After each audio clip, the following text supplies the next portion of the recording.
നമുക്കിന്ന് ചാക്കിൽ നട്ട ചേമ്പും കാച്ചിലെല്ലാം ഒന്ന് നോക്കാം. എല്ലാം മുളച്ച് വന്നിട്ടുണ്ട്, ഒന്ന് കാണിക്കാം. ഞാൻ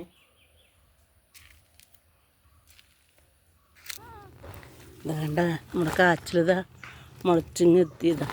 എന്താ നമുക്ക് ഇതിൽ നിറച്ചാക്കിയിട്ട് ഇലയും ചാരമെല്ലാം ഇട്ട് കൊടുത്തിട്ട് എന്തെങ്കിലും മരത്തിൻ്റെ മുട്ടാഴെടുത്തുകൊണ്ട് വെച്ചാൽ മതിയല്ലേ. നമ്മളെ ചേമ്പ് വലുത് എല്ലാം മുളച്ചു. ഇതിൽ അതുപോലെ കുറച്ചും കൂടെ ചാരമെല്ലാം ഇട്ട് ചാണപ്പൊടിയും ചാരമെല്ലാം ഇട്ടിട്ട് നേരെ നേരെ എടുത്ത് വെക്കാം. ഇതുവരെ വെയിലങ്ങനെ പൊള്ളിച്ചിട്ട് തണൽ തന്നെ ഇല്ലത്.